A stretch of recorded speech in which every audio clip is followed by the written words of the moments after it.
Hi, I'm Susan Downs, and welcome to the Silicon Valley Health Institute. We're a nonprofit organization where we want to bring you health information so you can be proactive in your health and move your health toward optimal health. It's not a matter of just having the average values or values that are normal. The normalcy, let's use that word, is based on 95% of the people in this country, or wherever, and these people are generally very sick. So having normal values is not the thing to aim for. Maybe values in the middle might be a little better, but we want to aim toward optimal health, which is not based on having normal lab values. So to do that, we bring expert speakers, and today we have Tim Jackson. He's a doctor of physical therapy and orthopedic rehabilitation and a functional medicine provider. He holds a Bachelor of Science degree in health science and chemistry from Wake University. He served clients in over 15 countries through his telehealth practice, and that can be found at www.healyourbody.org. And he's helped thousands over the last 8 years, so we're glad to have him.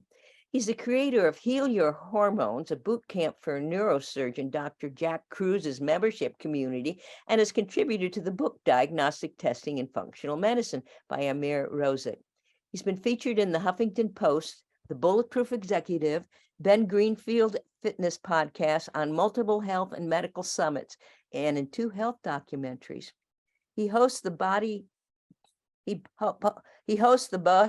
Body podcast. He also serves on the medical advisory board for Wellness Mama, a site with several million annual visitors.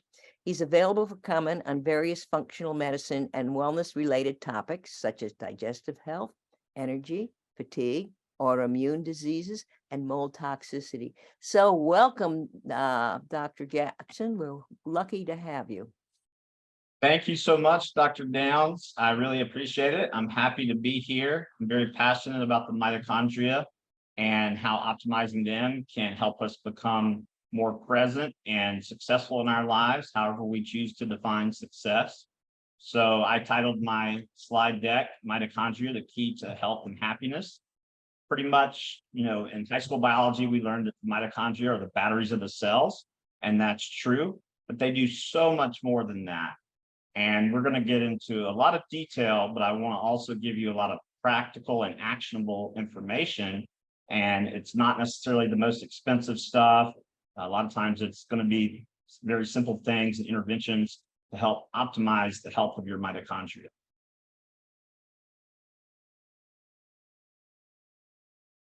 So, definition and description. Like I said, they're the batteries of our cells. That's true. And they produce energy in the form of ATP, or adenosine triphosphate. But they also are responsible for detecting and sensing danger. And that danger can be in the form of heavy metals, stealth pathogens such as viruses. Think the past 3 years. That's one of the ways COVID negatively impacts our physiology, is by basically beating up the mitochondria. And the mitochondria also detect when we have things like mold toxicity and even psychological and emotional stress.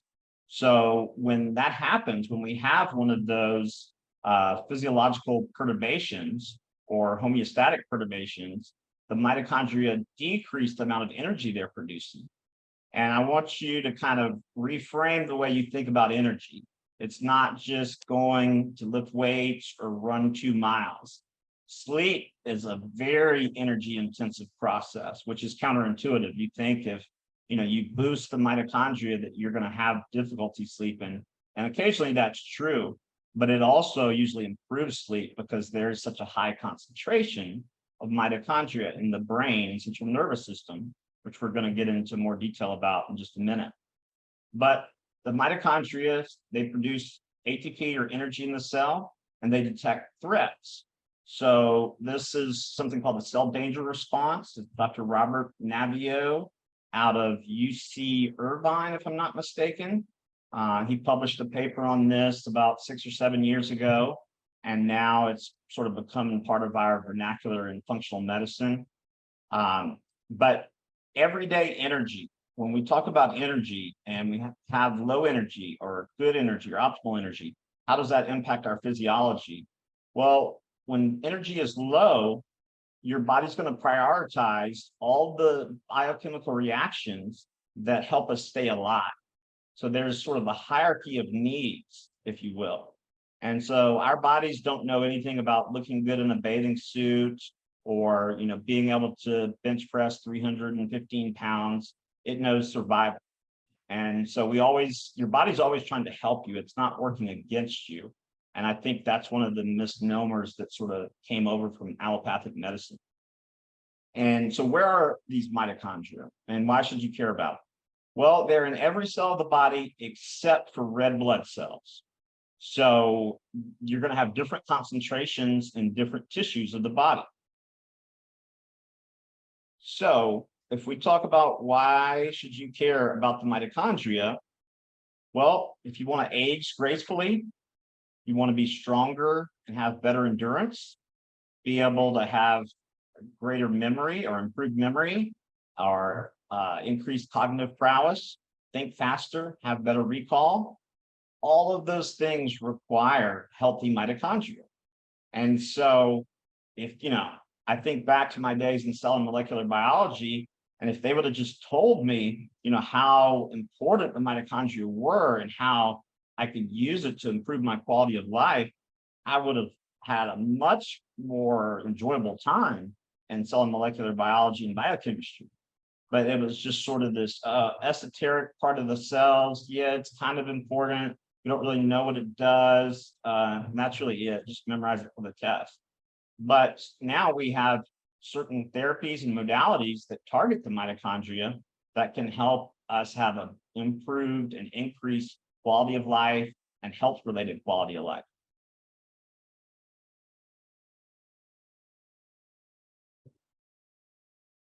So much more than energy production, we can see here, the first arrow directly above the mitochondria circle is generate energy. But we also have our neurotransmitter metabolism. So that's just brain chemistry, the feel-good chemicals, serotonin, dopamine, GABA, acetylcholine. We have apoptosis or programmed cell death, ammonia detoxification, heme synthesis, cholesterol metabolism, breaking down food and fat and carbohydrates into energy, and synthesizing a lot of the molecules involved in DNA synthesis.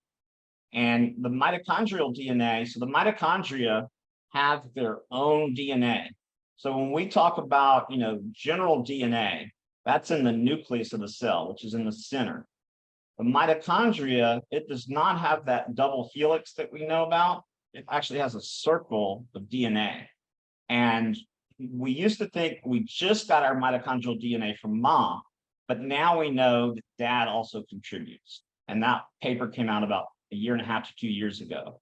So it's kind of like, the first day of your doctorate program or medical school, they tell you, 50% of what we teach you is going to be wrong, and we just don't know which 50%. Well, it turns out this was part of that 50%. So all this slide is saying is that your mitochondria do a lot more than just produce energy. You can see up here, estrogen and testosterone synthesis.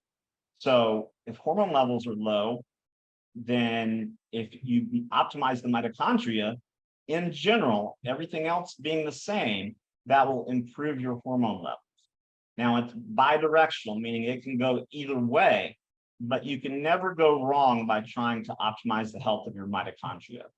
If we look at most chronic diseases today, almost all of them have a very strong mitochondrial dysfunction component.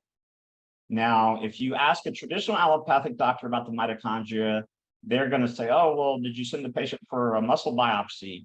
They think of sort of the ends of the continuum, but 95% of us are in the middle here. And so the ends, yeah, they're important, but if we only pay attention to the ends, then you're going to leave a lot of people suffering. So we talked about, I mentioned that I'm going to speak about the concentration of mitochondria per organ or organ system. So the brain has a very high concentration of mitochondria. It has around 9% of the body's mitochondria, and they consume about 20 to 22% of the oxygen that we breathe in. So one of the first places or areas that you notice mitochondrial dysfunction is actually brain fog, memory issues, sleep issues, concentration issues, and more specifically, the retina in the eye. So remember, the eyes are still neurological tissue. They're outside of the brain, but still all neurological tissue. And so the retina technically has the highest concentration of any region in the body. Next up on the docket is the cardiovascular system. So if I have a knob here, a stereo knob, and I turn it down, and that's the mitochondrial energy production, you might get heart palpitations, hypertension. You may go into atrial fibrillation, any number of cardiac abnormalities. And that's why you hear cardiologists, especially functional medicine cardiologists, talking about the importance of coenzyme Q10, things like L-carnitine. These are what we call substrates, just molecules that the mitochondria needs to produce energy.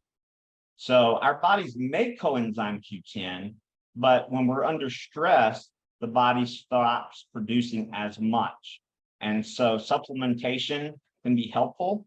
It can sometimes be a little pricey, but in terms of an antioxidant and improving cardiovascular health, this is a go-to supplement. Dr. Mark Houston, who's the head of the Hypertension Institute at Vanderbilt, he gives his patients a choice of supplementation or going the traditional allopathic route. And the last I heard him speak, about 95 to 98% choose the integrative medicine route because they just don't get results with the traditional statin-only therapy. So the cardiovascular system, very high concentration of mitochondria. Skeletal muscle also has a very high concentration. So in a minute, we're going to see a photo of someone who has optimal mitochondrial health and then someone who has pretty poor mitochondrial health. And it's sort of to drive home this point. And then the liver, obviously, it's a very metabolically active organ. It's doing a lot, about 800 different biochemical reactions, a lot of filtration. So it needs a lot of energy. So again, we're back to that concept of energy. And so the liver has a high concentration of mitochondria. I'm going to check the chat real quick to see if I'm making sure there wasn't a question. So mitochondria as we age, we know that as we age, that we produce less energy, or ATP, we produce more free radicals. So just as a normal byproduct of normal energy production, we produce some free radicals, and that's okay. But the issue becomes, as we age, we produce more and more and more, and then you throw in environmental toxins, and that adds some more. And so the poor mitochondria are getting beaten up like crazy. And the mitochondrial DNA that I mentioned that's circular, it is not protected by proteins called histones. So the DNA in our nucleus, the general DNA we refer to, that is protected by histones. And it basically winds up the double helix and protects it. Mitochondrial DNA does not have that. And so it's much more susceptible to damage. And that leads to mitochondria being damaged, and then those mitochondria stick around and are less efficient, and those cells don't necessarily die off right away, and so we end up getting decreased energy production, increased oxidative stress, and it's just a vicious physiological cycle. They also produce less of something called NAD+. Now, this has exploded in popularity over the past 8 or 9 years. It stands for nicotinamide adenine dinucleotide. And so it's a very important molecule that's being talked about for anti-aging purposes because we know we make less of it as we age. I've gotten it in IV form before. I have colleagues who use it in a patch form, a transdermal patch. It can also be taken as a sublingual lozenge or an injection. And it helps to produce more energy. And again, not just physical energy, but mental energy, helps with detoxification. So any process in the body that requires energy, which is 99.99% of them, will benefit from more NAD plus. And so now you can even get NAD in a topical skin cream, for anti-aging purposes.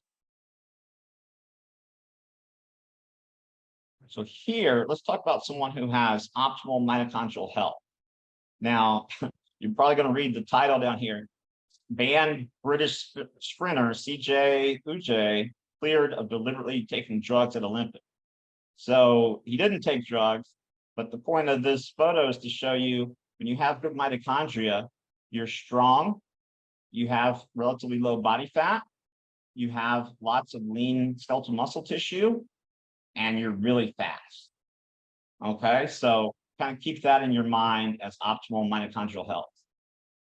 And then here's someone in the ICU with sort of end organ dysfunction, what we call end organ dysfunction. And the more systems you have involved in someone's symptomatology, the more likely there is to be a mitochondrial component. And so, I don't foresee this happening anytime soon. And by the way, I apologize for the misspelling here. There should be an O there. But with the ICU, the ER, if we could go around and give people subcutaneous injections of NAD+, I guarantee you people would get better. I mean, you're not going to reverse anything overnight, but it certainly can only help and gives people a better chance of, the desired outcome. So how do we enhance the mitochondria? So I've told you what they are, where they are, and mostly what they do. How can we improve them though? And this is where the actionable information comes in.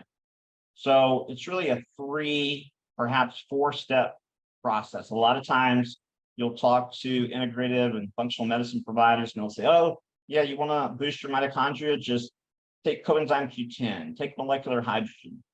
And those are aspects of protection. And the optimal substrates, that's where the coenzyme Q10 would fall. But the mitochondrial DNA, since it's susceptible to damage, it's like here's a person and you have 5 thugs who want to mug him and there's no bodyguards.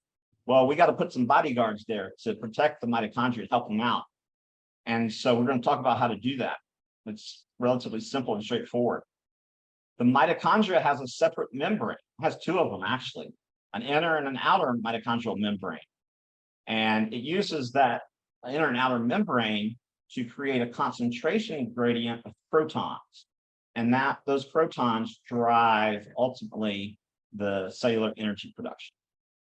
Last but not least, we have optimal substrates. So substrates are any molecules required for the production of energy in the mitochondria. So protection. So as I mentioned, the mitochondria, they are supposed to have 2 bodyguards in front of them. One is called glutathione. Glutathione is your body's most powerful and potent antioxidant. The other is a molecule called SOD, or superoxide dismutase. And if you've seen the infomercial with Cindy Crawford and Dr. Zabak from France with the melon, that's what's special about the melon, is it has really, really high concentrations of superoxide dismutase. And superoxide dismutase, it's like a partner in crime, so to speak, with glutathione in terms of anti-aging and protecting the mitochondria.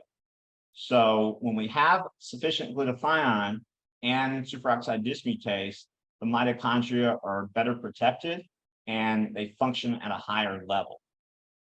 The issue is every time we're exposed to a stressor, remember a stressor can be environmental, physical, emotional, financial, social, spiritual, all those things. Your body uses up some glutathione. Last I checked, and this data is about 9 years old, the average baby born today has between 250 and 300 known carcinogens in the umbilical column. And that's just carcinogens. So there's vertical transmission from mom to baby. And you can imagine what this does to glutathione. It depletes it.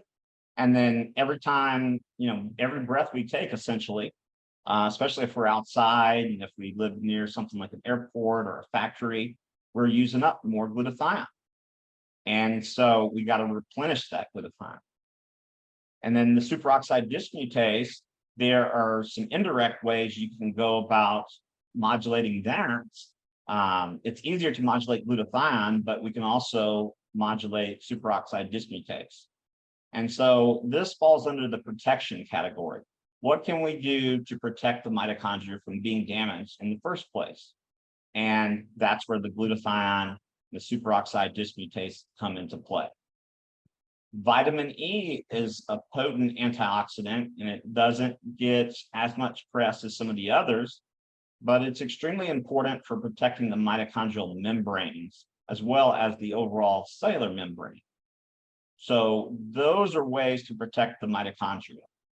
And we're going to talk in more detail about glutathione and how to use that. It comes in a number of forms. Then there are ways to upregulate the body's own production of it as well. There's also a supplement called carbon 60 or C60.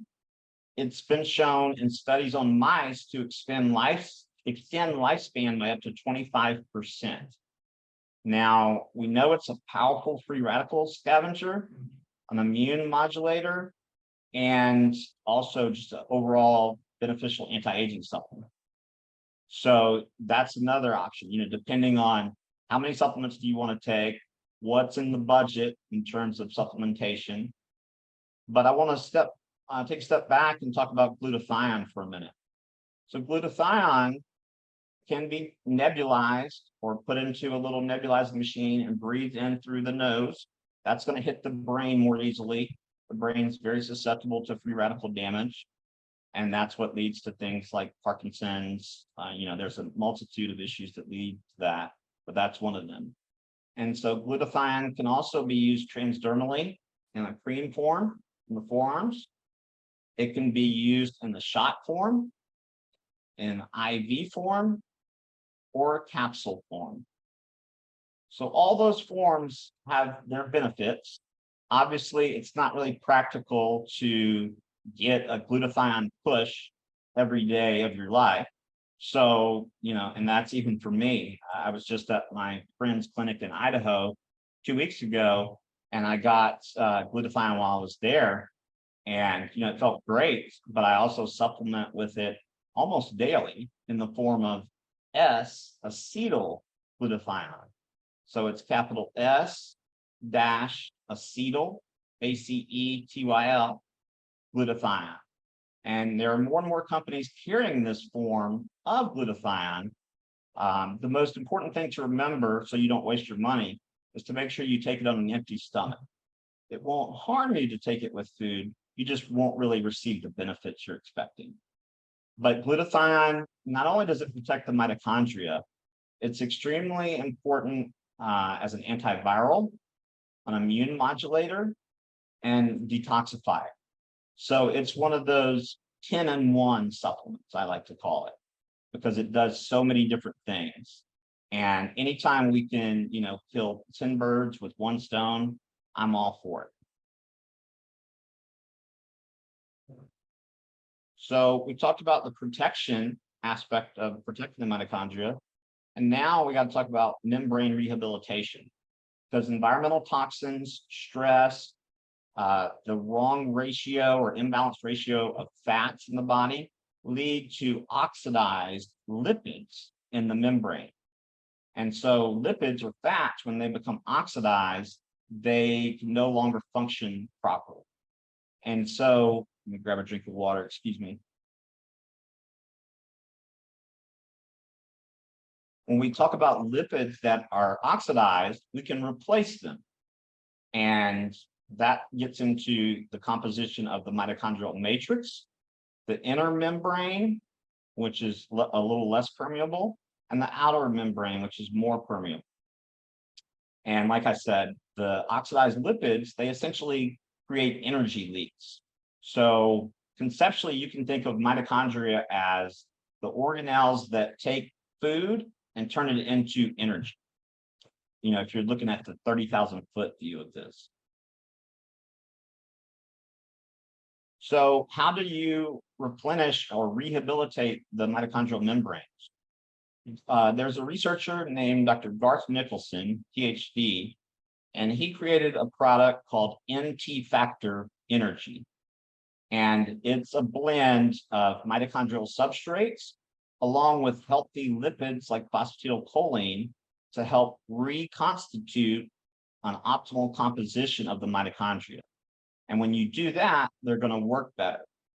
And so this NT Factor Energy, I put in the one that I happen to like, but there are many companies that offer it. The Research Nutritionals brand is one I can speak to. Dr. Debbie Hamilton is a medical doctor and the medical director of Research Nutritionals. And I think they do really great work there. So I like to support them. I don't make any money off their products or anything, but it's something that you take usually 3 tablets 3 times a day with each meal for 2 to 3 months. And then you can go on a maintenance dose of 1 twice a day or at a minimum once a day to sort of keep your mitochondrial membranes healthy. And this is the primary way that I know of to rehabilitate the mitochondrial membranes. Also, it's worth mentioning here to try your best to avoid seed oils, peanut oil, soybean oil, canola oil, things like that create oxidized lipids, and they will be counterproductive to having a healthy mitochondrial membrane. So here's the mitochondrial. This is a very simplified diagram, but you can see the inner membrane here, outer membrane, and then these folds they refer to as cristae here. And so, this is an organelle that's floating around in the cytoplasm or fluid inside the cell, and then the nucleus would be sort of up here in the center. So the third aspect is substrate levels or optimal substrate levels. We talked about protection, we talked about membrane rehabilitation, and now we're going to talk about substrate levels. So coenzyme Q10 is a fat-soluble nutrient that people are frequently deficient in. And the most active form of coenzyme Q10 is called ubiquinol. So that's, if you're going to spend the money on it, you want to try and get the most active form. And in general, the studies reference 200 milligrams per day for it to be clinically effective and to really improve your energy levels overall and overall detoxification, cardiovascular symptoms. L-carnitine. So you've probably heard of L-carnitine for burning fat. And the reason it helps you burn body fat is because it carries fatty acids from the cytoplasm of the cell into the mitochondria to be burned for energy. And we refer to that process as beta oxidation. So fats have the highest amount of energy of any of the macronutrients. They release 9 kilocalories. And so when we burn them, you're going to obviously have a lot more energy. L-carnitine is kind of like a molecular Uber, picks up the fatty acids and drives them into the mitochondria so we can break them down for energy. And also vitamin B5 or pantothenic acid. It helps with a multitude of issues, but it's especially needed for the synthesis of fatty acids.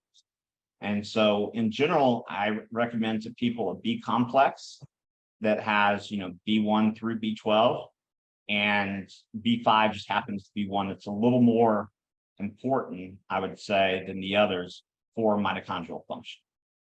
So the coenzyme Q10, just make sure you're taking that with food if you want to supplement with that. And if you're on a statin drug, talk with your prescriber, but you're definitely going to want to take coenzyme Q10 because statins deplete coenzyme Q10. So how do we stimulate the production of new mitochondria? In general, in the past, we thought that only aerobic exercise really did the trick in terms of producing or triggering the body to produce new mitochondria. But now we know that high intensity interval training whether that's compound exercises done with very little rest, or something called molecular hydrogen. So I've been using molecular hydrogen since 2017 in various forms. I actually have a machine in the other room that produces the water that I can drink, but it also has a nasal cannula so that I can breathe the hydrogen gas in. And what makes molecular hydrogen so important is that it's a really tiny molecule. And that's important because it has the ability to get inside of the mitochondria. And so not only does it stimulate what we call mitochondrial biogenesis, or the production of new mitochondria, it also helps repair the mitochondria we have. And so for people who got COVID, this was something that I would recommend often. It's not gonna, directly treat the COVID, but what it does is it helps to mitigate oxidative stress and what we call a cytokine storm. And so cytokines are little signaling molecules that some of our immune cells release, and they can make you feel really, really horrible. And that's one of the ways in which the coronavirus made you feel horrible. So molecular hydrogen, if you look at most of the research, I would say the majority of it's been performed in Asia because they're just sort of more open to it, to finding out, the root cause and what works versus, just saying, okay, you have high cholesterol, you have a statin deficiency, you have depression, you have a Prozac deficiency, that sort of thing. But there's tons of research behind it. And it's helped a lot of people with everything from glaucoma to performance enhancement in terms of athletes, and also calming down neuroinflammation. So if I feel a little inflamed neurologically, I'll put the nasal cannula on while I'm working. That way, I'm still getting my work done, but I'm also breathing gas, and my body's getting the antioxidants, and I'm protecting my mitochondria and healing the mitochondria. All right, so this is basically what I just said, but it's a special compound for a lot of reasons, one of which is that it's really small and it can get to where it needs to go. So you can have, a molecule or nutrient that's beneficial, and we know it's beneficial, but if it's too big to get to where it needs to go, it's not going to provide any benefit or marginal benefit at best. And like I said, it also helps repair damaged mitochondria. So it's working on several different mechanisms in the human body.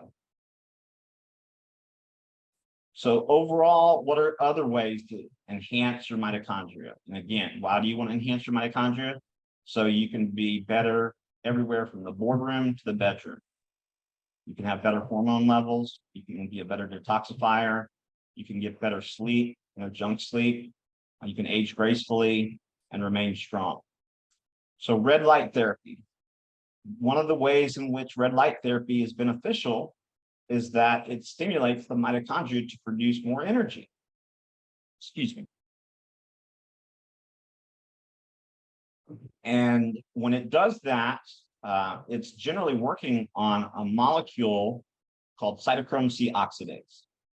And so if you come across that, if you're a science geek like myself, you'll read that phrase quite a bit.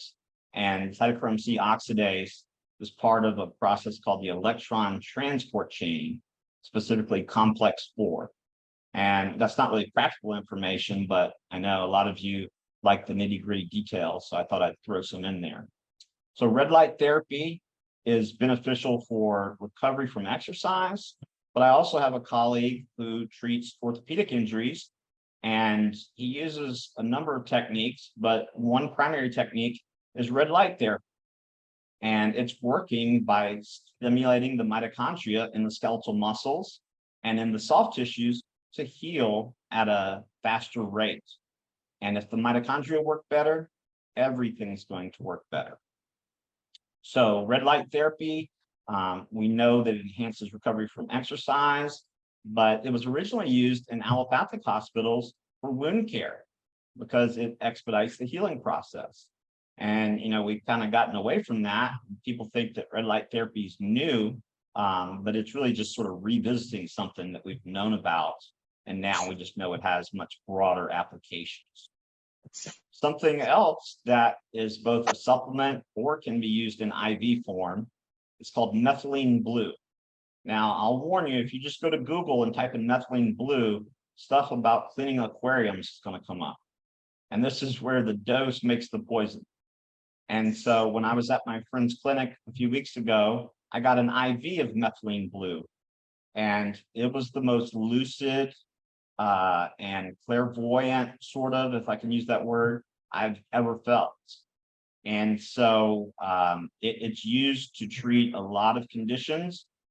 Again, the dose is what's important. It can be taken orally or sublingually. It will stain your tongue, or it can be used as a troche, but it basically acts like oxygen in the body, and it helps your body utilize oxygen in the body. So it's going to have anti-aging properties. Now, a note of caution here is if you're on an SSRI, you should not take methylene blue. And the reason for that is methylene blue can lead to something called serotonin syndrome if it's administered when someone is on an SSRI or antidepressant. So the methylene blue, very beneficial for expediting healing. Again, it's going to probably be noticed in the brain first, since we have very active mitochondria in the brain, consuming a lot of oxygen. In lower doses, it's an electron acceptor. In higher doses, it's an electron donor. So mitochondrial enhancement, environmental inputs. So these are things that I like because, well, majority, all but one, are free. And just to briefly touch on these, one is hot-cold contrast showers. So when you're in the shower, have it on your normal temperature, turn the temperature up a little bit. And then the last 30 seconds, I have people start with 30 seconds of their shower, turn it on as cold as you can tolerate. Okay. And you can think of it as a very diluted version of a cold plunge or cryotherapy. And so those modalities work by stimulating the mitochondria, and the hot cold contrast showers helps to benefit the mitochondria as well. Infrared saunas. So infrared saunas, they have countless mechanisms through which they work on the human body. They increase something called heat shock proteins. They're involved with the genetic expression of something called FOXO3, and that has been associated in the literature with increased lifespan and health span. So the infrared saunas are also going to help with overall detoxification. And some of the environmental toxins, mercury, mold and mycotoxins, heavy metals, they're all going to basically beat up on the mitochondria. And so the more we can detoxify, and I don't mean these harsh, 3-day juice cleanses. I mean something that's sustainable, because we're never going to stop being exposed to toxins. It would be great if we were, but it's just not in the cards. And so we have to do something that's sustainable and practical, and it's not so harsh on the impacts on the body. So if you've never done an infrared sauna, you definitely want to start low with, say just 5 minutes at maybe 105, 110 degrees, and gradually build from there. One thing we know about infrared sauna usage now, based on the research, is that frequency is more important than duration. So if you could use an infrared sauna, even 15 to 20 minutes, 5 times a week, that's much, much better than an hour and a half once or twice a week. And I know it's not convenient because you have extra clothes, you've got to shower afterwards, you don't want to reabsorb those toxins, etc. But now I have a full spectrum sauna upstairs, and it's a portable one from Therasage. I think their products are great. It used to be, if you wanted a high quality infrared sauna, you had to spend around $8 grand. I spent around $1,200. and mine has near, mid, and far infrared wavelengths, and it works great. So I'm a big proponent of Therasage. The power output is great. The non-native EMF, electromagnetic fields, are very low. So that's something to consider. It's a great investment. It can be used by everyone in your family. Air filtration system. So behind me, it's pretty quiet, so you probably can't hear it, but I have an air doctor running. So the air doctor system is an ultra HEPA plus carbon filter. And it filters down to, I think it's 0.09 microns. So it catches things like viruses, mycotoxins, and it has a little circle in the front that will tell you sort of the current status of indoor air quality. And it will ramp up or down based on that reading. And so there are many, many high-end filtration systems out there, but I like this one because it's, much less cost prohibitive. I think I paid $500 for mine. And I'll probably be getting another one for the upstairs soon, but it's much cheaper than some of the others that can be as much as $4,000 or $5,000. And so, indoor air, think about how many times we breathe per minute, 12 to 16 times per minute, multiply that by 60, multiply that by 24, you start to realize how incredibly important air quality is. Now, morning and evening sunlight. So my buddy that Dr. Downs mentioned in my bio, Dr. Jack Cruz, he's both a neurosurgeon and a dentist. And one thing that he, harps on over and over and over again, and rightfully so, is getting morning and evening sunlight.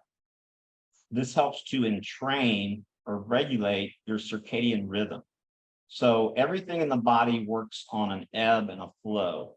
So it's sort of a cyclical nature. When we get artificial blue light that I'm sitting under right now, that's not healthy for the mitochondria. The blue light from the sun is healthy for the mitochondria. Now, a note of caution. I know people are going to ask, well, what about sunburn? What about skin cancer? So getting morning sun and evening sun is going to expose you to a smaller quantity of harmful rays. It's during the middle of the day, middle of the afternoon, that you're going to get more harmful rays. And so it's preferable, actually, it's pretty much required that you get, unless you have melanoma, you get morning and evening sun without any sort of sunscreen on. And even when you do use sunscreen, you want to use a mineral-based sunscreen. There are several organic lines out there. You probably want to check them through something called the Environmental Working Group. So that is a free educational site. It's ewg.org. So ewg.org. You can put in the product name and it'll come up with, what type of harmful chemicals it has, what they do, what the research says. It's very thorough. But this morning and evening sunlight helps to regulate your circadian rhythm, helps you get better quality sleep at night, helps you feel more awake during the day, because when the sunlight hits the retina and the mitochondria in the retina, remember that has the highest number of mitochondria, it helps to boost dopamine. Dopamine is one of those neurochemicals, brain chemicals, that helps with motivation, drive, focus, reward, and memory. So if you want a little extra motivation, want more energy, get morning sunlight on as much surface area of your body as possible. And remember, even when you can't see the sun, it's still shining through the clouds if you read the work of Dr. Andrew Huberman at Stanford. So you may have to spend more time outside to get the same dosage, or what we call fluency, of sunlight, but it's still there. Now, if you live in a colder environment, you can definitely get something like a sun lamp. There's no replacement for the sun, okay? But you can mimic 10 to 15% of it through different types of sun lamps. There's one called Sperti, SPERTI, And that can really help with mood for people that have seasonal affective disorder and tend to notice lower mood during the winter months.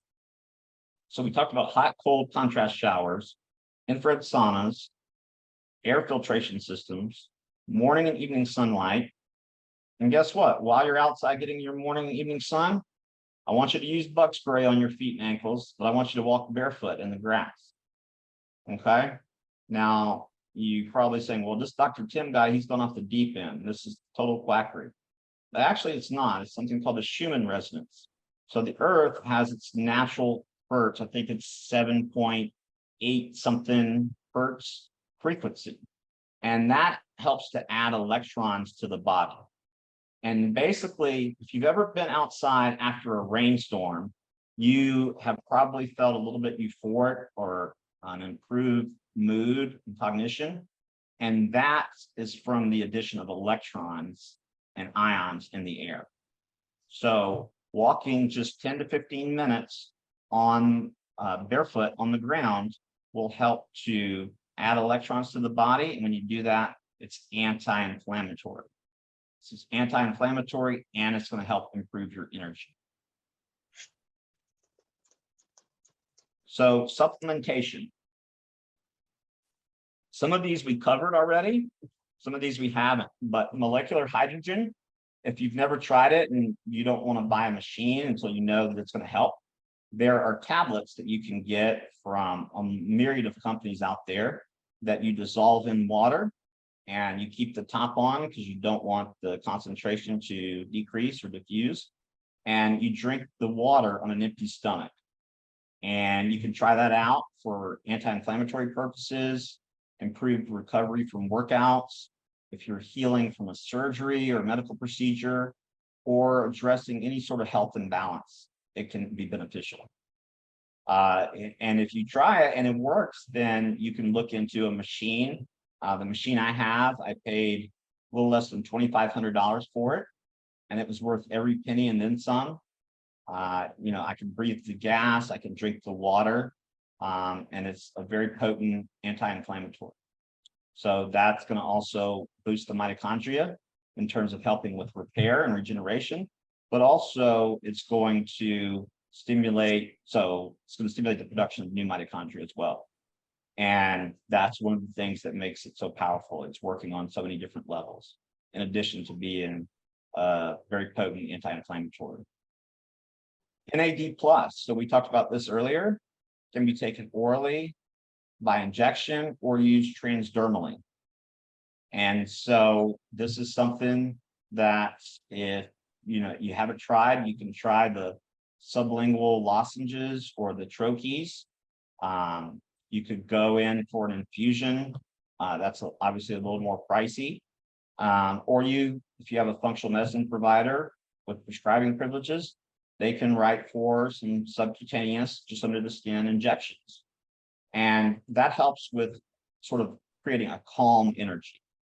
And all of these things are going to create a calm energy. It's not going to be like coffee where it sort of whacks you over the head. It's going to be more subtle, but also sustainable and healthier. PQQ is a supplement that adds electrons to the body and has also been shown to stimulate the production of new mitochondria or mitochondrial biogenesis. Okay. And so that is another supplement that can be very beneficial for overall health and healing, especially if you're dealing with any sort of diagnoses or imbalance. Coenzyme Q10, again, this is one that our bodies makes, but we're often deficient in. And it's something that will help with cognition, cardiovascular health, and just overall preventing those peaks and valleys of energy throughout the day, especially in the early to mid-afternoon. And then methylene blue. So that's one where they have troches, as well as the IV infusion. And I think they also have the subcutaneous shots. So another connection, and again, this is one that's free, but we know mindset's very important. And what we think is very important. That affects our physiology. for every thought we have, there's a physiological consequence, right? And so when you are experiencing psychosocial stress or emotional distress, within about 3-4 minutes tops, mitochondria gradually start ramping down their energy production.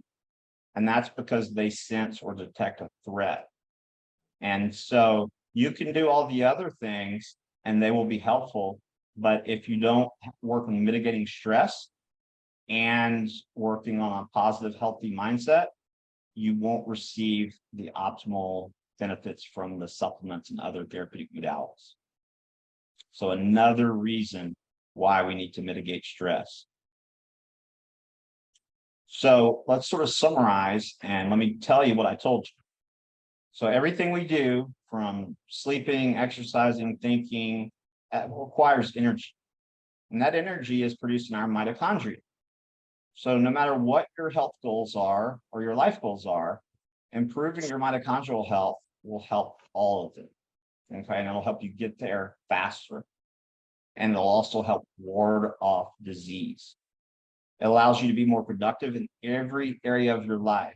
It helps determine how you show up in your relationships.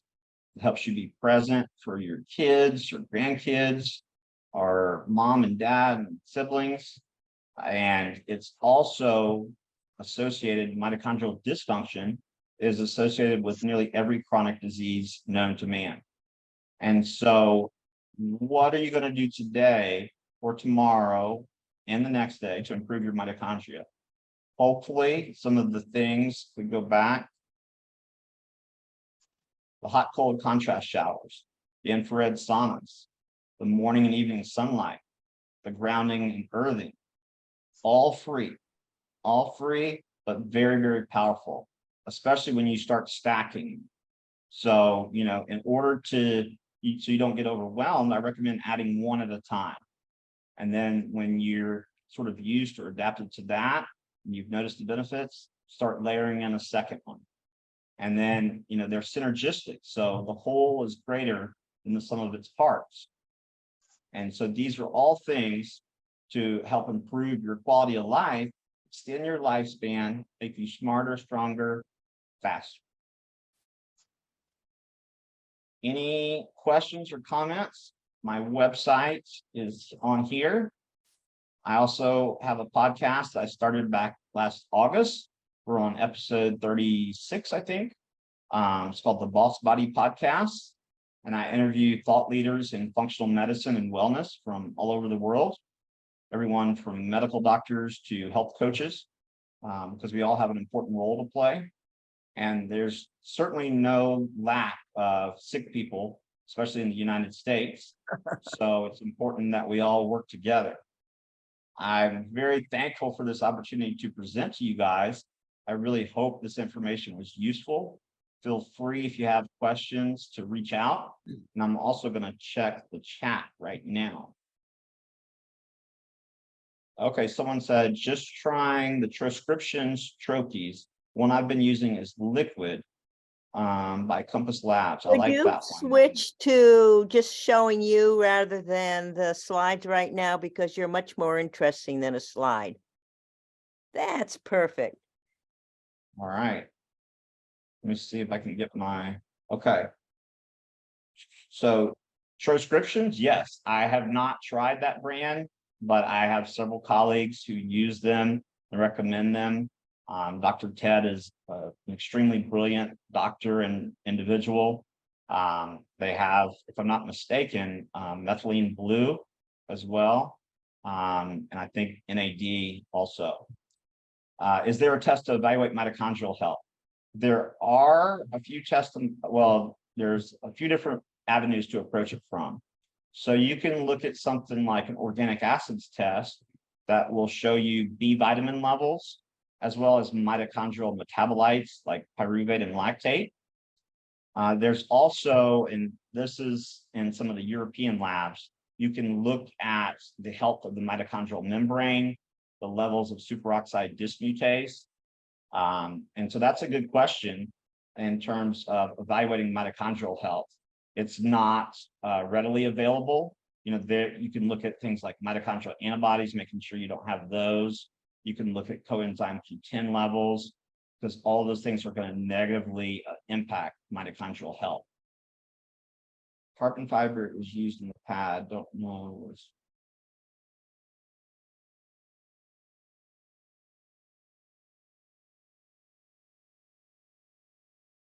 Yeah, so microplastics, they certainly can have a negative impact. I mean, on a lot of your physiology, especially your hormones, but also your mitochondria. And so, the last stat that I read was the average American inhales a debit card's worth of microplastics per week. And so just living on this planet for 1 month is enough to disrupt your entire endocrine system. And so it's not good. I have this plastic bottle right here, but normally I'm drinking out of a BPA free and microplastic free metal protein shaker bottle at / water bottle. But microplastics are, extremely difficult on your physiology. Sauna can help with them. Mobilizing the lymphatic system can help with them. Using a vibration plate to achieve things like that. Those can all be beneficial. See, someone else said, I get pharmaceutical grade methylene blue on Amazon.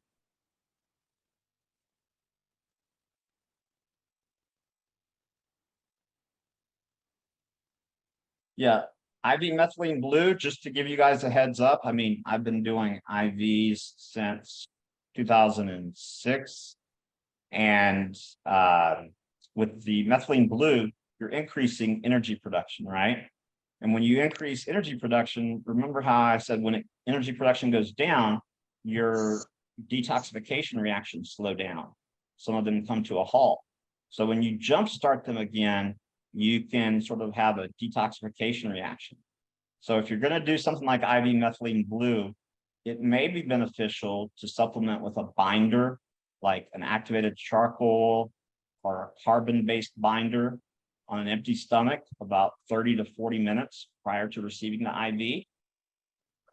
That's just sort of my personal philosophy. You may be totally fine. Let's see. Yeah, so someone asked, how about a heat sauna?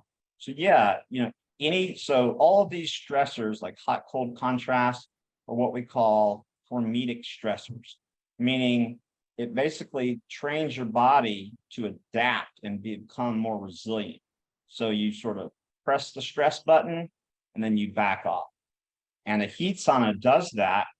So back to my cell and molecular biology days, there's 2 ways to change the function of a protein. Change the temperature, change the pH. And so when we change the temperature, that's going to improve and enhance the rate at which all your biochemical reactions take place.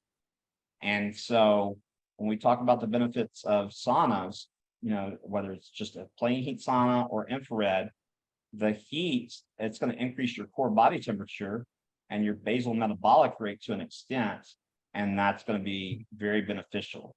So if you remember, I don't know any movie off the top of my head, but you see a lot of people who might be overweight or even obese, in Italy or Greece, but they're doing a sauna, 4 or 5 times a week.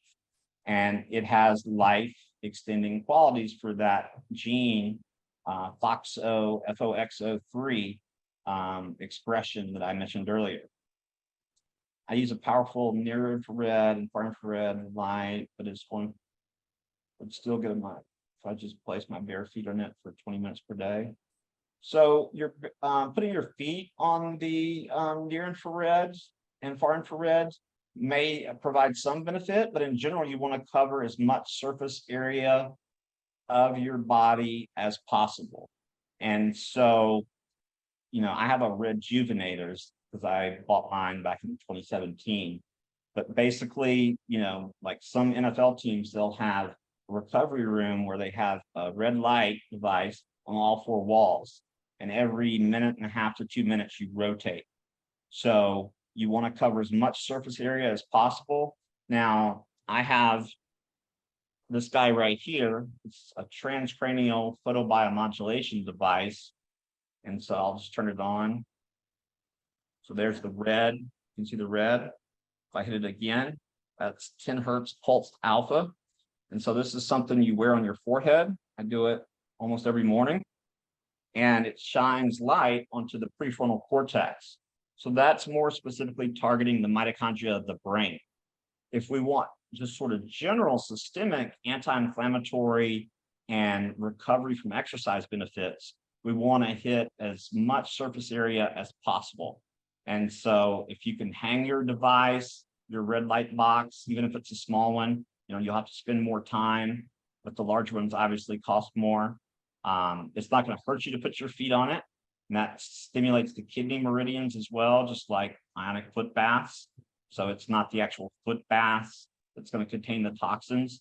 It's going to trigger the kidney meridian to detoxify toxins through the urine, or concentrate the toxins through the urine. Yes, we can certainly have a party at my house. I have way too much equipment, and my family thinks I'm crazy, but that's okay. They probably thought that most of my life. So I figured it's better to be healthy and crazy than unhealthy and crazy. So I'm just going to go with it. Are there quality differences between aquarium quality and farmer grade? What is the dosage?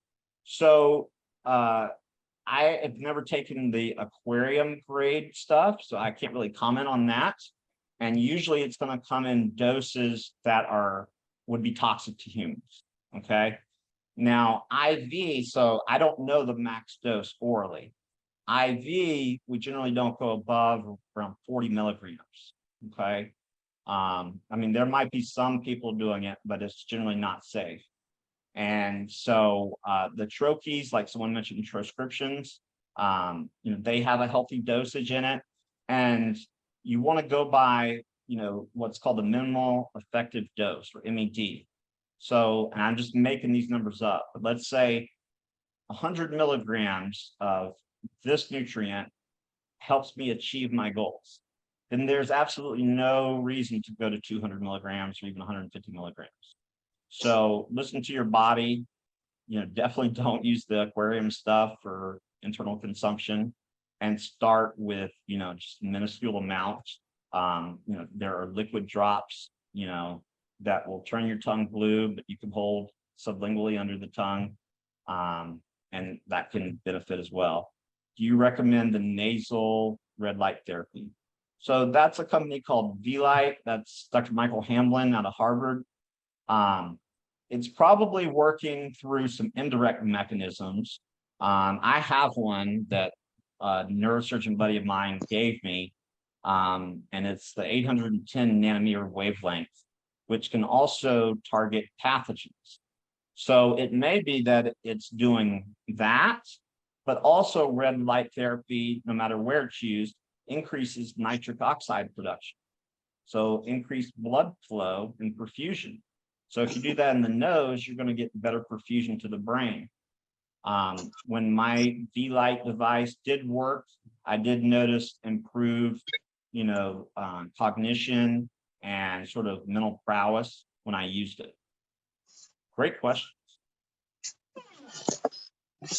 So is red light 660 nanometers specifically?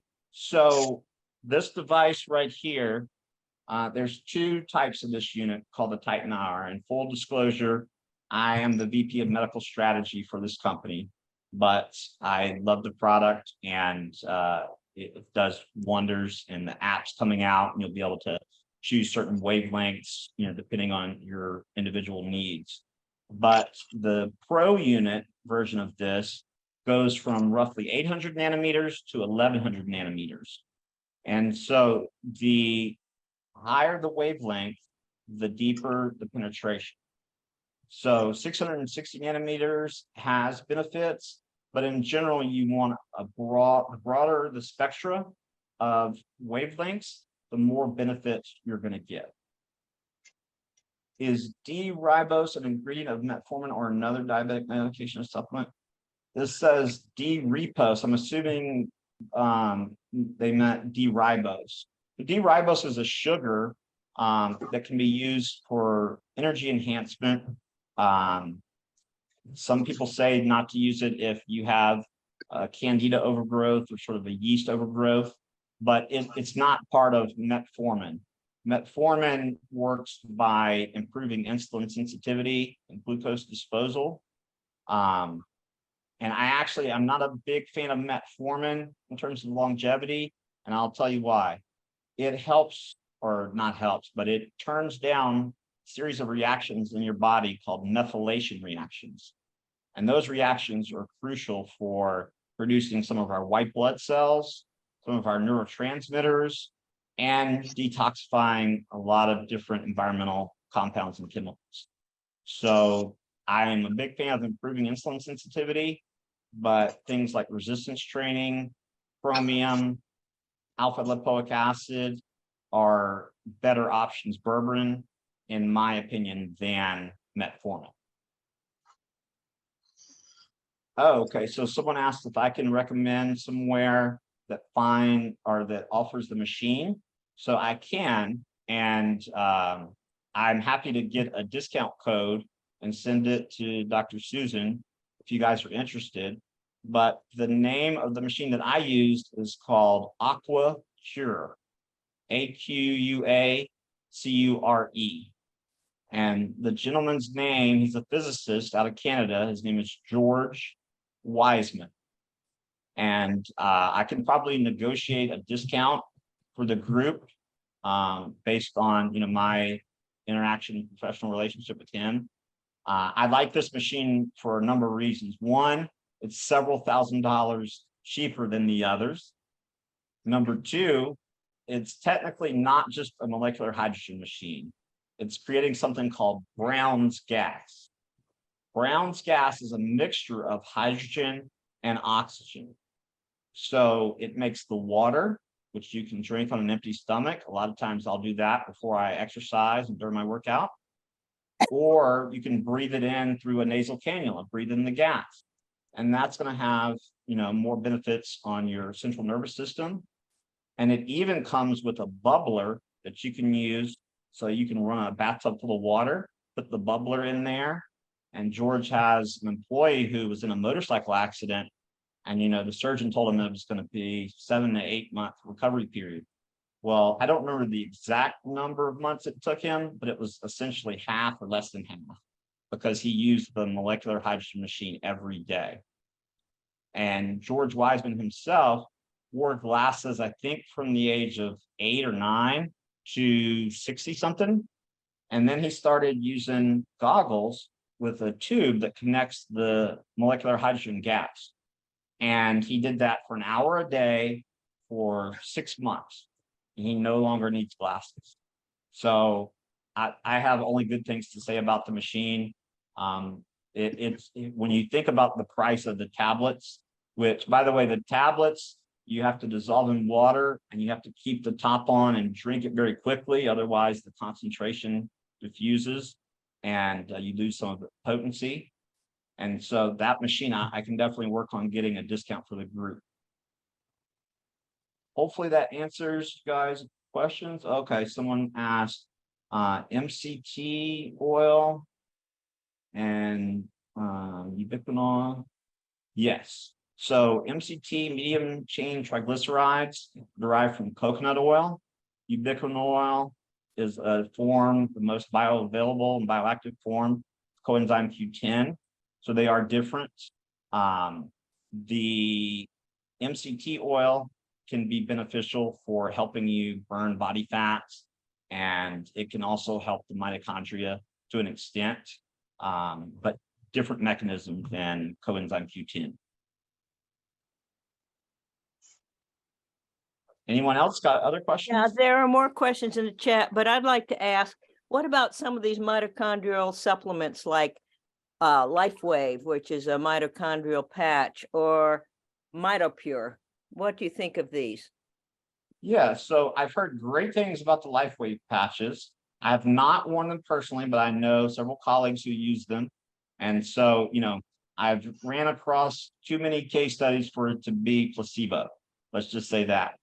And so I have no involvement or connection to the company, and I've not used it personally, but I've gotten great feedback from patients and colleagues.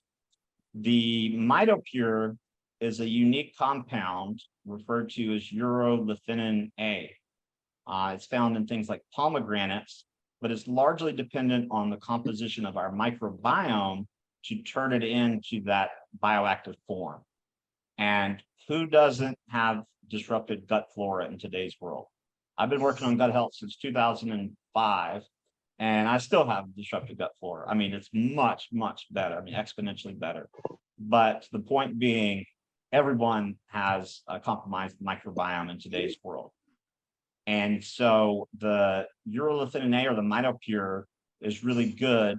Again, I think the more ways you can approach mitochondrial health from different avenues, whether it's, the grounding, the morning and evening sunlight, the MitoPure, molecular hydrogen, the better the outcome's going to be. If anybody wants the MitoPure, you can email me and I could get you some. Maybe at a discount. I'm not sure how it works. Someone asked if I see my direct chat questions. I just see general chat. Oh, wait a second. There are more questions such as, do statins affect mitochondria? Well, since they knock out CoQ10, they directly affect the transport chain. But how about you addressing that? Yeah, so statins, a lot of the integrative cardiologists I know, well, first of all, there's not a lot of them, but there's a handful of them. But most of them will tell you that they like statins for secondary prevention. So if someone's already had a heart attack, then using that along with coenzyme Q10 to prevent a second heart attack.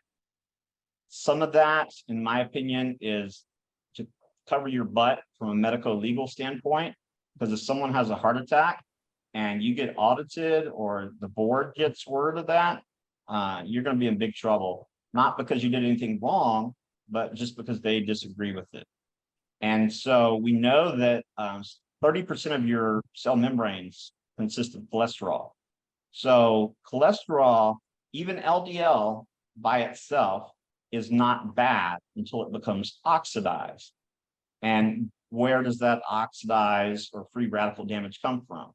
Stealth pathogens, chronic infections, that's a common source.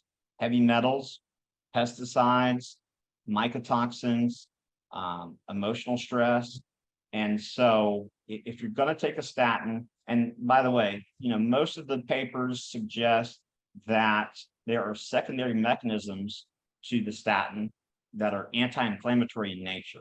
And if they have any benefit, it's that. It's not directly lowering the cholesterol. If you read the work of Dr. Daniel Amen, the psychiatrist who's written all the books, he used to work in the prison system.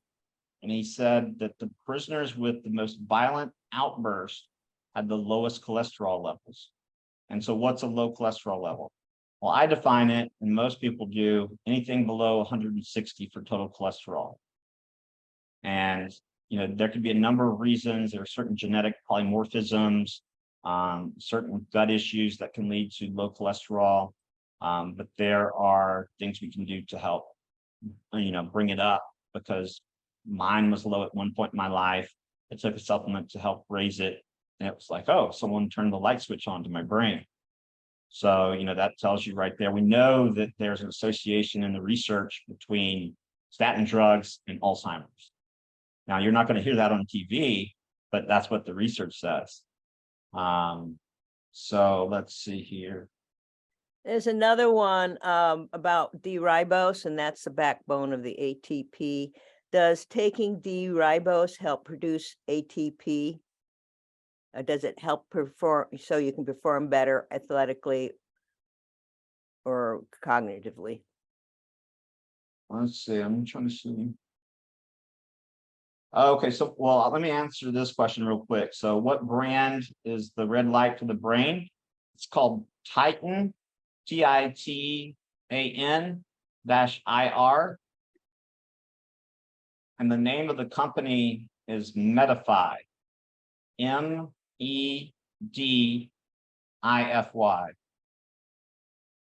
And so the website is Medify, PBM stands for photobiomodulation. So medifypbm.com. Now, the question about D-ribose.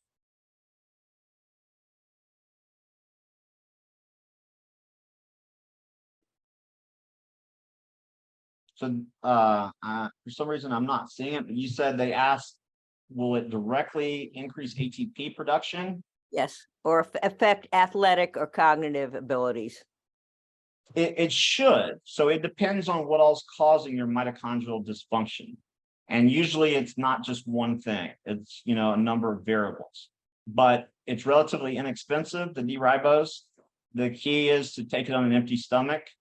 And the dosing, I haven't taken it in years, but usually you want to do 5 grams at least twice a day on an empty stomach.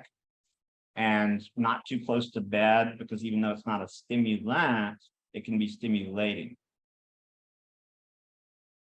I hope that answered your question. There's a question about an infrared blanket, because space is a problem. That's the problem I have. Yeah, there's a blanket. There's a company called Higher Dose. It's 2 girls who are former models who, found that, working on their physiology and their health, they didn't have to go on these extreme diets. And I'm kind of paraphrasing here, but the blanket they made is an infrared blanket. And they have an infrared mat that also offers PEMF, pulsed electromagnetic field therapy. So that's something to consider. I also have on my couch something called a biomat, BIOMAT. And it's an infrared mat that has amethyst crystals. So it adds ions to the body. So that's going to be anti-inflammatory. And it's also going to increase what we call microcirculation in small blood vessels. So when we start getting, stiffness in arteries and plaque in the arteries, it happens in the small blood vessels before it happens in the large blood vessels. So a lot of times people don't heal because they're not getting optimal perfusion. So anything like a biomat or an infrared mat is going to provide tremendous health benefits. And the handbook, I think it's made in Japan, but they don't cite any studies, but they say even 1/10 of a degree drop in your body temperature downregulates immune function. And I think going from 98.6 to 98.1 can decrease your natural killer cells, some very important immune cells, by as much as 36%. So having optimal body temperature, at the end of the day, I tell people I'm concerned with 2 things, just 2: your body temperature and your libido. Why am I concerned with those 2 things? Because your body temperature, number one, I know that your mitochondria are working well and your metabolism is working well, and your libido. Nature only wants to produce things that are stronger, happier, and more beautiful. And so I might hit a nerve with this, but there's a reason we're having so many reproductive issues in this country. You look at the health of mom and dad, and you'll find the answer. And so I have to tread carefully when I say stuff like that, but people need to know this information. There's also a question in the chat about grounding. Okay, let's see. And also someone else asked about a grounding pillowcase. Grounding pillowcase. I'm not familiar with the grounding pillowcase. I'll tell you what I do have underneath my mattress in my bed, and this is a recommendation from Dr. Jack Cruz. It's called a Magnetico. I think it's MAGNETICO. And the one I have is 10 Gauss. So the Gauss refers to the strength, but it's meant to recreate that Schumann resonance, as if we're sleeping on the ground outside. So, we're walking around all day inside, And especially if you're in a major city, on the 12th floor, and you're surrounded by all this Wi-Fi and you're not getting electrons and human residents, you're going to be very, very inflamed. So the Magnetico, helps me detoxify while I sleep. I noticed feeling a little more well rested. After I started using it, I've been using it about 10 years now. It's a little pricey. I think the 10 gauss was about 1,300. It's not something you have to do. I mean, if you're not doing any grounding, I would start with just walking barefoot outside with bug spray on for 10 to 15 minutes in the morning and 10 to 15 minutes in the afternoon. Let's see. There's some more questions about deuterium depleted water. Yeah, so deuterium depleted water. I know a fair amount about it. I have not gotten around to using it because I've been busy with all the other toys and gadgets and projects. But deuterium depletion is very important for mitochondrial health and optimal mitochondrial functioning. So a lot of people will try to improve their mitochondria by just taking massive doses of CoQ10 and L-carnitine. But if you have a lot of environmental toxins, you have a lot of deuterium, mold, mycotoxins, heavy metals, stealth pathogens, those are going to negatively affect the ability of the mitochondria to work. So we not only have to put the good stuff in, we have to work on getting the bad stuff out. Some other questions about the use of AKA, that's alpha ketoglutarate acid, and its effects on the mitochondria. Yeah, so alpha ketoglutarate or alpha ketogluteric acid can be beneficial. It can help with the clearance of ammonia. And that's one of the roles that's on the slide where it had all the roles of mitochondria in the human body and physiology and biochemistry. So it can certainly be beneficial. It's not my first go-to. I don't think I have any colleagues who are huge proponents of it, but that's not to say it's not totally legitimate. It's just not, there's so much information and knowledge out there now. It's all I can do to keep up and stay on top of it. And that's just one I haven't gotten around to using more. I used it about 10 years ago, and then I kind of got away from it. Let's see, someone asked, would you please talk a bit more about berberine for blood sugar balance? So berberine is great for blood sugar balancing, but a lot of the supplements, berberine in particular, you don't want to go above 1 gram, which is 1,000 milligrams, because it can have negative impacts on the microbiome. And so it's best to balance blood glucose through using a few different mechanisms. One, chromium picolinate, 200 micrograms a day. Number two, you can do berberine, 500 milligrams twice a day with food. You could use, if you tested and are sure you don't have high mercury levels, you could use the R alpha lipoic acid or the sodium R alpha lipoic acid. It can cause movement of metals throughout the body, especially mercury. So if you have high levels, you would want to hold off on using that for a while. It doesn't make alpha lipoic acid bad. It just means you have to be careful with the timing. Probably the most important thing you can do for balancing blood sugar is moving your body, more specifically resistance training. So I've been lifting weights since I was 18, freshman on the campus of Wake Forest University. I grew up in a small town. We didn't have gyms or a gym, and so didn't really have opportunity to work out. But I've been kind of a gym rat ever since then. I do it as much for my mental health as I do for my physical health. But resistance training upregulates something called the GLUT4 receptor. And they are extremely important in terms of glucose/sugar disposal. So think of muscle as a very high-end metabolic currency. And so, I thought that most people were away from this, but I still run into it from time to time. people are focusing on, oh, I burned 300 calories while I was working out.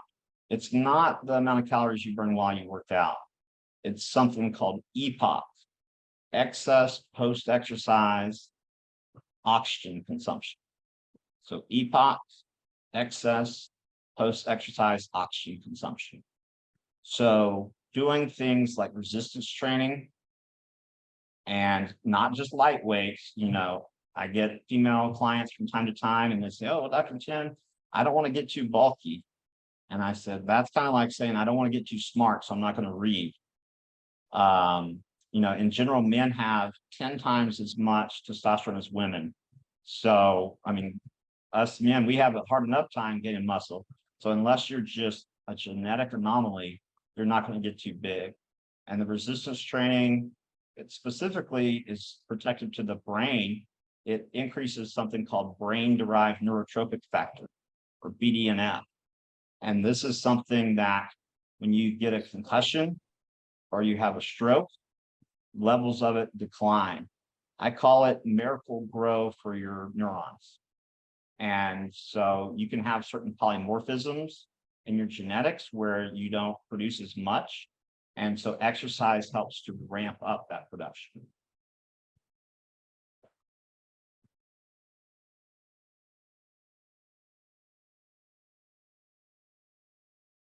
Okay, someone said it will help us if you slow down and spell the name of the red light headpiece. Okay, I think I spelled that. I will see if I can get a group promo code on that as well. I will work on that and I'll get back to Dr. Downs.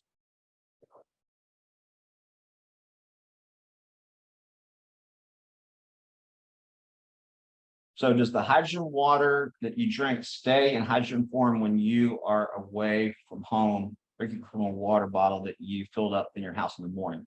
So you want to try and consume the water as soon as possible.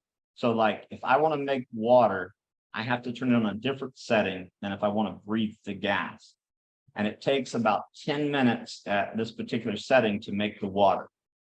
You want to drink that water as close to the time that you made it as possible. And you want to drink it on an empty stomach. It's not going to hurt you to drink it or drink it on top of food, but you won't get as much benefit. And so the more time elapses, the greater the concentration is going to decline.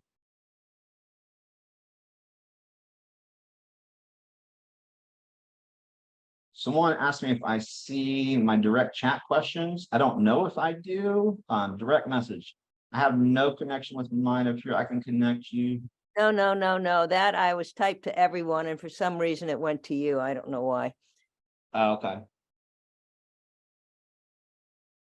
Thank you guys for the comments and the kind words. It was a pleasure. You guys, I can tell, are very well educated on this stuff. You asked very intelligent questions. I can tell you're thinking it through, and you guys are very welcome. I'm happy to come back and present in more detail on the mitochondria in the future.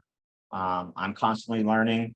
I tell people all the time, because they'll say, I asked you about that in 2017 and your answer was different. Yeah, because I've learned exponential amount since then. And so I'm constantly learning.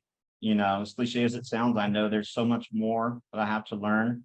But this quote that I read a few months back, maybe back in the fall, is that if you read, the Wall Street Journal every day for a year, you're exposed to more information than our great-great-grandparents were in an entire lifetime.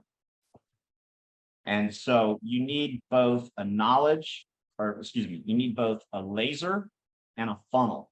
So a funnel helps you sift through all the BS, and then the laser helps you hone in and be more deliberate with what you're trying to do versus just throwing everything at the issue. You guys are very welcome. People are asking, can we re-listen to this presentation? When I edit this and we place it on our website, you'll be able, you'll be able to listen to it. I'm just going to cut off the beginnings and ends because there's nothing else I'm really going to edit out. Sometimes if somebody says something that's political, if they wish, we can edit it out. But other than that, you know, I'll cut off the ends and we'll put it on our website. That's www.SVHI, as in Silicon Valley Health Institute. If you want to save the chat, there's 3 little dots on the bottom under meeting chat. You click those and then you just hit save chat. Sometimes there's some very important information in the chat. So our next meeting will be on June 13th at noon. I have to figure out what time zone that is. But it'll be on that on the 13th of June. And anybody has any questions, you can raise your hands or unmute yourself and just jump right in.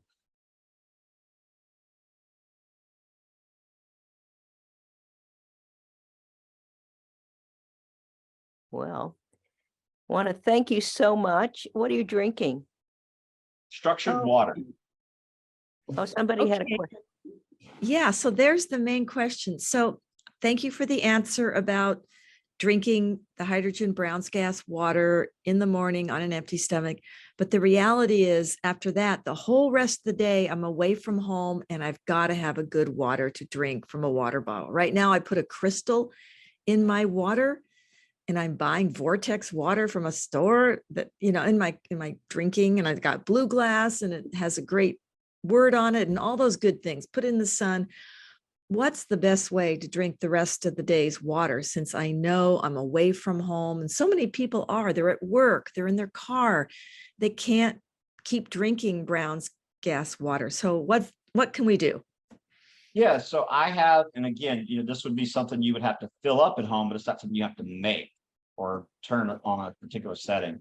It's called an Aqua Energizer. A colleague introduced me to it about a year. No, I've had it for almost 2 years. So about 2 years ago, and it's a structured water filter. So it structures the water, kind of like the vortex that you mentioned. And that creates H3O2, which it sounds silly, but it's wetter water. So it's easier to stay hydrated with that. But there's different, types depending on how much you want to spend.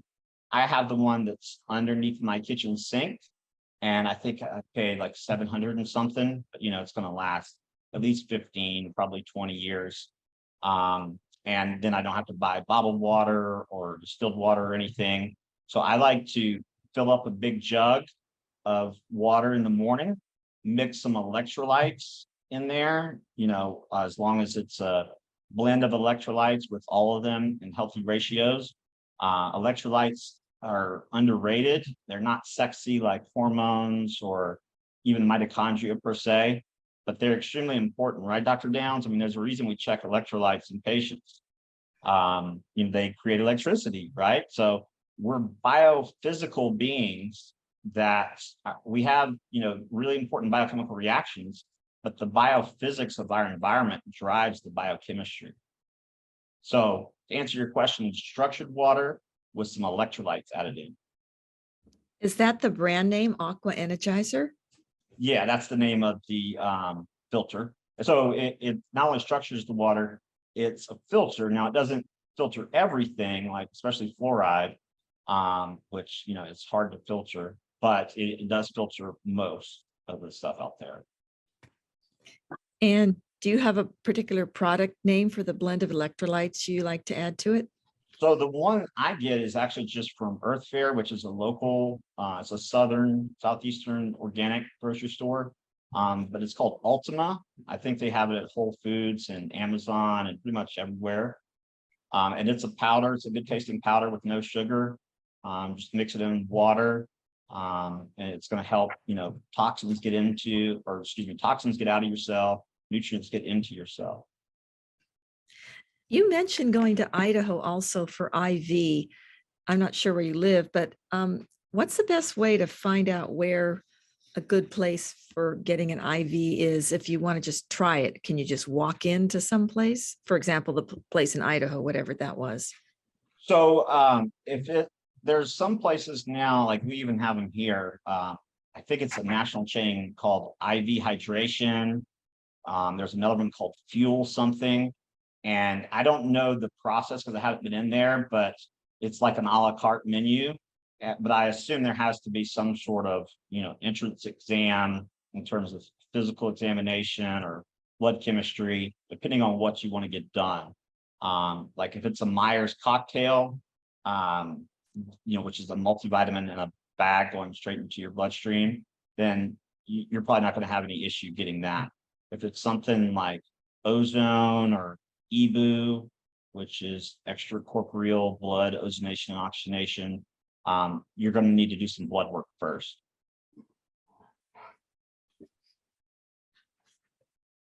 Thank you. Oh, one last question. Do you have any perspective on things like the Alima water wands, the wands that you could put in water if you didn't have your aqua energizer and you just had your bottle of water, the different water wands? Someone added me to a Facebook group of, I think back in November, December, and I don't know if it's a wand specifically for water. I know that it has like a very specific frequency, and people are reporting lots of great testimonials, or reporting lots of testimonials for healing from different, ailments. I don't know if you can use that one, in the water itself. So that's something I actually don't know enough to really comment on, at least not intelligently. Is that something you use? I did get one, and Dr. Cohen, who used to be in the Bay Area, highly recommends a particular one, has many interviews with the founders of the Alima water wands. What's it called? Alima, I think. I don't know if I have the spelling right, but Dr. Tom Cohen has many podcasts on interviewing the maker of this. So Dr. Downs, do you have some wands there? I've got two wands, if she can identify which one it is. I got the blue one in the South Bay, and the other one is supposed to be super hot. I had to send away for it. Yes, the one you sent away for that's white might be Dr. Tom Cohen's brand, of which I suspect it is. Yeah, and then the blue one I actually bought because the non-blue one, the clear one, was a lot more expensive. I was about to get it, and for some reason I ended up with the blue one, which I've been using. I can't say again, personally, how effective is it? What's the difference between using a wand and an aqua energizer, for example? I imagine that one, you really get good structured water from an aqua energizer. And then other people will say, oh, like I'm doing lately, just put a crystal in your water bottle. That's good enough. Well, Emoto would say just you can structure water just by writing the word love and placing it on it. And maybe through some kind of energetic testing, you can find what's best and most compatible with you, because the answer might be different for each person, or the water or something. So I don't know. We probably bought the blue one at the same place at the same time, I suspect. Yeah, Can you say where you got them? The blue one I got at a potluck dinner. A guy was making a presentation. The one that's clear was a summit on or conference. There's a conference on EMF, and they had several high priced items, and I got it from there. I think it was associated with Dr. Cohen. Yes. Yeah. So, I still kind of agree with our presenter here that it might be nice to just know that you've got structured water, you've got H3O2 from something under your sink. And then in addition to that, perhaps do the words, the positive words, the wands, the crystal in the bottle. But I think a device like that seems good to me. Someone had a question about EMF blockers. So on my podcast, he's a friend and a client. I'm not violating HIPAA because he has a testimonial on my website. I have his permission to use his name, but Nick Penault, the EMF guy, I have a podcast interview that I did with him, and we cover, a lot of the EMF mitigating gadgets out there. He collaborates with the top EMF scientists in the world. And so I can send him a product or a link to a product, he'll tell me, yes, it's legitimate. No, it's not legitimate. Like, for example, I don't remember the name of it because I got it in 2014, but it was a phone case that's supposed to block EMFs. But Nick was explaining to me that you don't want to do that because the cell phone will actually ramp up EMF production so that it can, have the output and the connection with the tower. So don't quote me on this, but I think there's a website he recommended, shieldedhealing.com, that basically you add a different wavelength to the incoming wavelengths, and it makes it less harmful. So you're not blocking per se. The one thing I know that does help with blocking, and that's the Lambs clothing line, LAMBS. I have some of their t-shirts, some of their boxers. I think they might have sports bras for women. Yeah. No There you sports go. bras. They've got panties, No- shirts, hats, something put around the neck, and they just came out with a hoodie. Okay. Yeah, and that's made out of the same material that NASA astronauts use. And so that is something that's legitimate. And then the other thing is, it sounds so simple, but unplugging your router at night. And you'd be surprised at the pushback I get from people on this. And so I asked them, well, okay, what am I interrupting your work? Are you working while you're sleeping? Instead of sleepwalking, you're sleep working? Oh, well, no, Dr. Tim, it's not that. Okay, well, what is it? And then they can't give me any reason. So I'm like, okay, so let's just unplug it. I mean, so the question, if someone challenges you on EMFs, I tell them, if I'm right, then, and we go with my way of seeing the world, you become more present and more centered. If they're wrong and EMFs are harmful and we didn't do anything, then we're in trouble. And so worst case scenario, you become more present, have less overall exposures. More importantly, EMFs cause the production of a molecule called peroxynitrite. And that molecule can make you feel pretty lousy and cause a lot of damage in the body.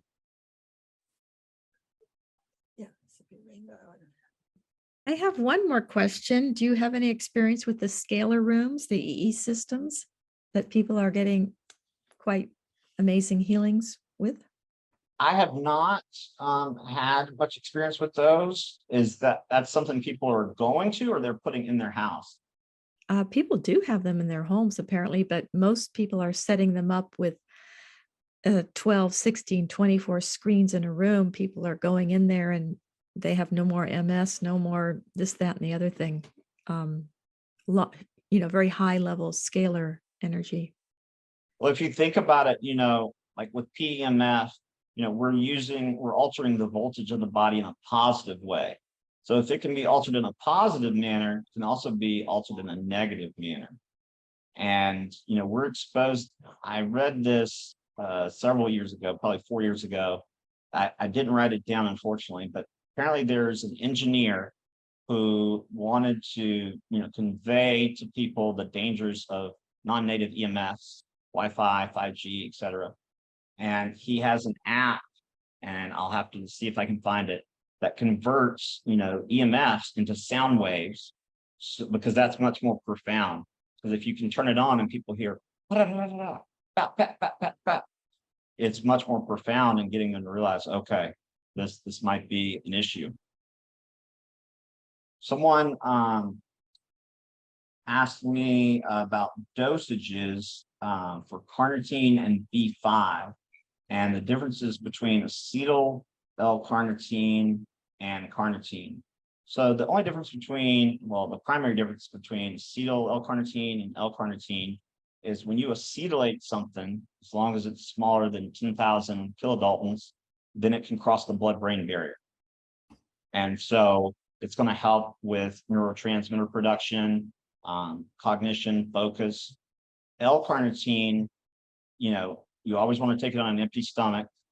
And that, we think of it as benefiting cardiovascular function, and it can, but you don't want to do massive dosages of it. And this is going to be massive, is going to be different for each person. But in general, I wouldn't do more than say 500 milligrams twice a day. I mean, you'll read dosages 4 times that amount, but the issue becomes when we have certain harmful bacteria in our gut, they take the L-carnitine. L-carnitine increases a molecule called TMAO. And when TMAO goes up, your risk of heart attacks and stroke goes up. So you want to be mindful of that. So I mean, I don't take L-carnitine, at least not at the moment, but I would never go above, definitely not above 1 gram twice a day, probably just 500 milligrams twice a day. And dosages for, I think that's about coenzyme, or no, B5. So B5, that's something that, it supports the adrenals and fatty acid metabolism, but you can do 1 gram or 1,000 milligrams twice a day as well. That's one you want to take with food. And so hopefully that answers your questions in terms of dosages for carnitine and B5. Someone said EMF opens the blood-brain barrier and the gut, interferes with intercellular communication and calcium channels. Yes. Yep. And so everything this person said, oh, that was you, Dr. Downs. My bad. Sorry, you're incognito there. But yes, everything's correct. I was like, wow, this person really knows. Architecture of radio is apt to hear, okay, architecture of radio. See, I love giving talks to people who are extremely smart, because then if I have a slip up or something, they catch me.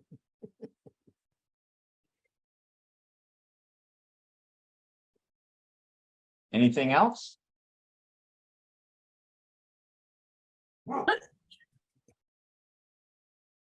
My dogs just expressed their appreciation for the knowledge that you imparted to this household and to everyone else. And this will be placed on our website so you can share. And thank you, everyone. And as I said, our next meeting will be in June, on June the 13th. It'll be online. I'll be in Europe, so the time zones will obviously be earlier in the day rather than very late. Awesome. Thank you so much for having me. Thank you all for taking time out of your busy schedule. I really appreciate it. And thanks for the very, very intelligent questions. I'm very thankful. Okay, thank you so much. All right. Take care. Okay, thank you. Bye-bye.